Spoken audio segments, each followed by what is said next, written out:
I have a question for you. We often hear from people saying, God is in charge. Do you really believe that? Let's explore Psalm 9 to find a resolution and an answer to that question. Welcome, sisters and brothers, to Psalms at Midweek. Since November the 27th, the first Sunday in Advent, we've been following in numerical order the Psalms, going through the entire cycle in 3 years. I'm Nick Connolly, pleased to be the pastor of the Mattawan United Methodist Church in Aberdeen, New Jersey, welcoming you to this special time of prayer, reflection, of dealing with some basic questions about human life that rise from God's Word. Today, Psalm 9. Before we continue, would you kindly put a like at this video, which you'll find at the bottom of your screen. This recommends it to other people and lets others know that this is really important. Thank you so much for doing that. So let's gather ourselves together in our imagination. Who's listening or will listen to this psalm? Let's just gather together in silence for 30 seconds. Feel the silence. Listen to the silence. It's the sign of God's presence to all of us.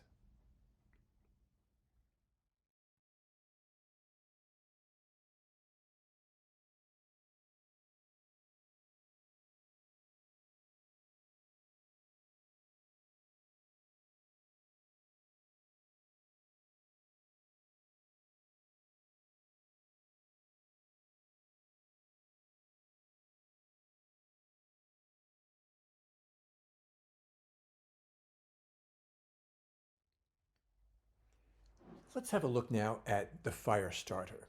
This is a 1 minute, more or less, presentation to orient your heart and your mind to what's going to be following in Psalm 9. It's entitled Engravings Every Hour.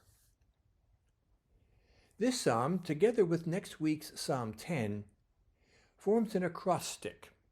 The first word of each of the 2 verse stanzas begins with successive letters of the Hebrew alphabet. This literary style provides a thread of unity in the absence of a more developed sequence of thought. Some early Bibles counted these 2 psalms as one. When taken individually, each letter of an alphabet stands on its own. Do the same with each group of verses that make a stanza or strophe.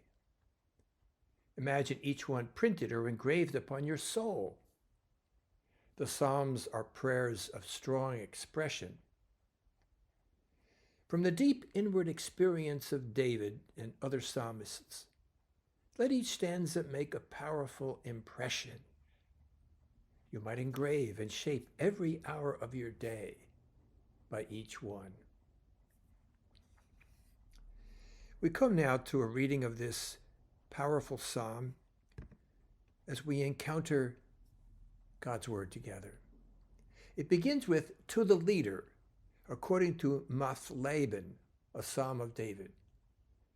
Scholars are wondering what Mathlaben means. They probably figure it's either a musical instrument or some kind of instruction on the musical aspects of this psalm. Remember that David was an instrumentalist and he was a singer. So even before these got printed or established as part of the Bible, they were transmitted orally in groups of people singing these psalms. Maybe sections of them. Who knows how it was done? But in our imagination, we can just wonder what we could do creatively with these psalms. First verse, "I will give thanks to the Lord with my whole heart. I will tell of your wonderful deeds." Can you feel the intensity right off the bat, right at the gate? The intensity of the whole heart giving thanks. gratitude is central whenever we begin to pray. The philosopher Meister Eckhart said, if the only prayer you had is thank you, it would be enough. So this psalm begins that way. Verse 2, I will be glad and exult in you. I will sing praise to your name, O Most High. When my enemies turned back, they stumbled and perished before you. For you have maintained my just cause. You have sat on the throne giving righteous judgment. You have rebuked the nations. You have destroyed the wicked. You have blotted out their name forever and ever. The names of those that traffic in lies and evil lives on, but it lives on in infamy. God knows their names, but God just blots their name out in any kind of positive way. Verse 6, the enemies have vanished in everlasting ruins. Their cities you have rooted out. The memory of them has perished. But the Lord sits enthroned forever. Catch the brevity of that line, that section of the verse. The Lord sits enthroned forever. Feel the timelessness of that, the stability of that, the wonder of that. He judges the world with righteousness. He judges the peoples with equity. His ultimate presiding is only the divine presence. God is in charge. Verse 9, the Lord is a stronghold for the oppressed, a stronghold in times of trouble. And those who know your name put their trust in you. For you, O Lord, have not forsaken those who seek you. Augustine says, I could not have sought you unless you first found me. So all of our seeking is preempted by the fact that God is seeking us first. Think about that. The initiative is in God. We saw that last Sunday in the gospel of the call of the first disciples. Come, follow me. I'll make you fishers of men. The initiative is from God, and the command, that imperative, come, and then the indicative, I will make you fishers of men. That fact is the fact of God with the word alone penetrating our hearts. Verse 11, sing praises to the Lord who dwells in Zion. Declare his deeds among the peoples. For he who avenges blood is mindful of them. He does not forget the cry of the afflicted.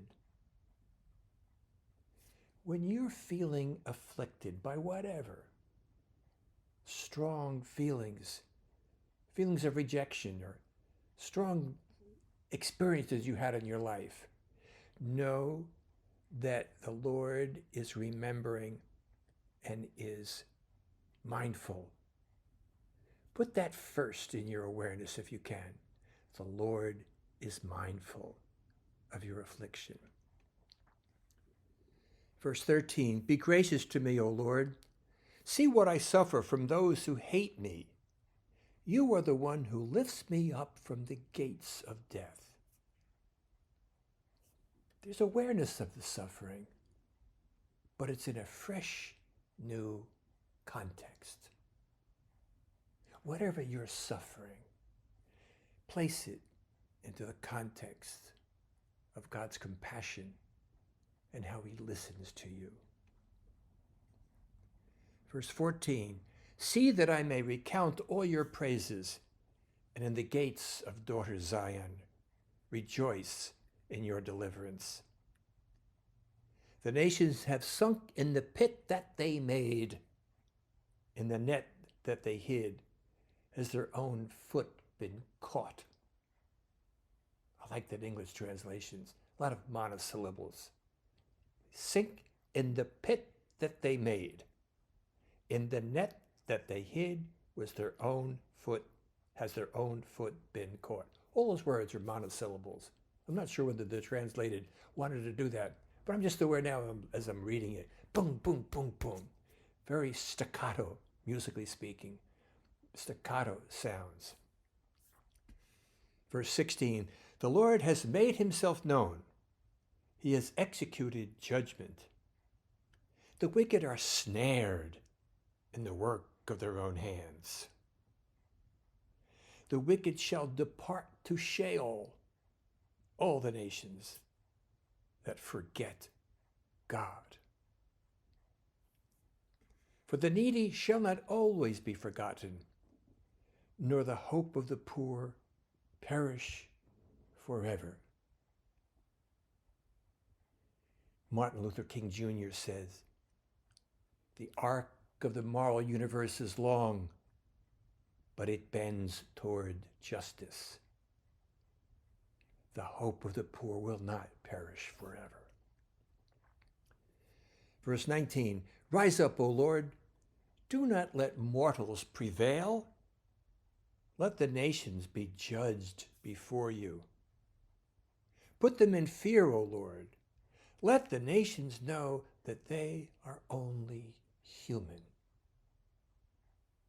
Against that self-exaltation, that ego enhancement that so much characterizes our culture, we need to place the Lord at the center. A couple of reflections that I'd like to place. If you avoid acknowledging the divine energy at the base of your life, you descend into darkness and flirt with despair. But what God is doing through love and light is no match against the works of hatred and darkness. Keep your attention on God's presence that undergirds the entire universe, that undergirds your life, the basis, the ground of your life. We notice the experience of the absence and the presence of God in our own culture. The tension between the already and the not yet.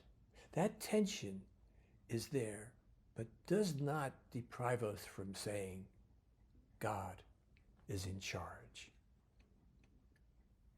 Thank you for listening, for joining in, for adding your own creative responses, which I hope you'll continue to do after this video is complete. Read the psalm again. There'll be sparks of fire that the Spirit will send upon your soul that you'll want to record and jot down in some way and live with them, because this psalm is alive and God's word is alive. Other things will pass away like the earth, but the word of the Lord will stand forever. God's blessing be with you.